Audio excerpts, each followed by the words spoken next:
ಅಂತ ಗೊತ್ತಿರಲಿಲ್ಲ. ಆದರೆ ಈ ತತ್ವದ ಮೇಲೆ ಎಲ್ಲರೂ ನಾವು ಹಿಡ್ಕೊಂಡು ಒಂದಾಗಿ ಕೆಲಸ ಮಾಡಿ.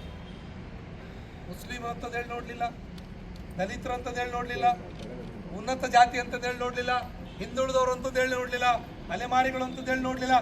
ಎಲ್ಲರೂ ಕೂಡ ಬಂದು ಇವತ್ತು ಜಾರಕಿಹೊಳಿ ಅವರಿಗೆ ಗೌರವ ಕೊಟ್ಟು ಈ ಕ್ಷೇತ್ರದಲ್ಲಿ ಕೆಲಸ ಮಾಡಿದ್ದಾರೆ ಅಂತಂದರೆ ಆ ಬಸವ ತತ್ವ ಅಥವಾ ಅಹಿಂದ ತತ್ವ ಅಥವಾ ಮಾನವ ಬಂಧುತ್ವ ಇಡೀ ರಾಜ್ಯಕ್ಕೆ ವಿಸ್ತರಣೆ ಆಗಬೇಕು ಬೇಡವೋ?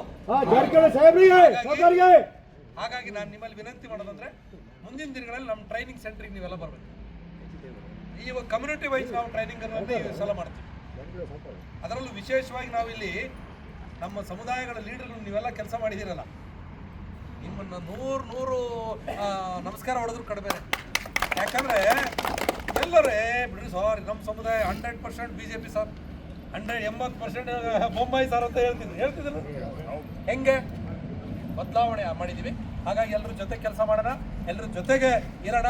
ಮುಂದಿನ ದಿನಗಳಲ್ಲಿ ಈ ಕ್ಷೇತ್ರದಲ್ಲಿ ಅಭಿವೃದ್ಧಿ ಮಾಡೋದ್ರ ಜೊತೆಗೆ ನಾವು ಈ ಕ್ಷೇತ್ರದಲ್ಲಿ ಬಲಿಷ್ಠವಾಗಿರೋಣ. ನೋಡಿ, ಇಂಥ ಯಜಮಾನರು ನಮ್ಮ ಜೊತೆಗಿದ್ದಾರೆ, ಇಂಥ ಸಣ್ಣ ಸಣ್ಣ ಹುಡುಗರು ಕೂಡ ಜೊತೆಗಿದ್ದಾರೆ, ಎಲ್ಲರೂ ಇದೆ. ಈಗ ಏನು ಹೇಳ್ತಾದ್ರು ಗೊತ್ತಾ? ಇಲ್ಲ ಸರ್, ಇಲ್ಲಿ ಹಿಂದೂ ಮುಸ್ಲಿಂ ಗಲಾಟೆ, ಯಾವ ಗಲಾಟೆಗಳು ನಡೀಲಿಲ್ಲ. ಇಲ್ಲಿ ನಡೀತಾವ? ಅಳಿಯ ಮಾವ ಅಣ್ಣ ತಮ್ಮ ಅಂತಂದೇಳಿ ಬದುಕ್ತಾರೆ.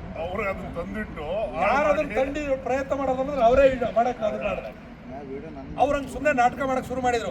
ಯಾವಾಗ ಇಲ್ಲಿ ಗಟ್ಟಿ ಜಾರಕಿಹೊಳಿ ಟೆಂಟ್ ಹಾಕೊಂಡು ಇದ್ರು, ಗಲಾಟೆ ಆದ್ರೆ ಅವ್ರ ಜನನೂ ರೆಡಿ ಇದ್ದಾರೆ ಎಲ್ಲದಕ್ಕೂ ಅಂತಂದೇಳಿ ಗೊತ್ತಾಗಿ ಟುಸ್ ಆಗ್ಬಿಟ್ರು ಎಲ್ಲ. ಏನು ನಮ್ಮ ಪಾಳೆಗಾರರು ಸುಮ್ಮನೆ ಕೂತಿರ್ತಾರಾ? ನಮಗೂ ಚೆನ್ನಾಗಿ ಗೊತ್ತಿದೆ, ಎಲ್ಲ ಪಟ್ಟುಗಳು ಕಲ್ತಿದ್ದೀವಿ ನಾವು ಎಲ್ಲ ಕೋಟೆ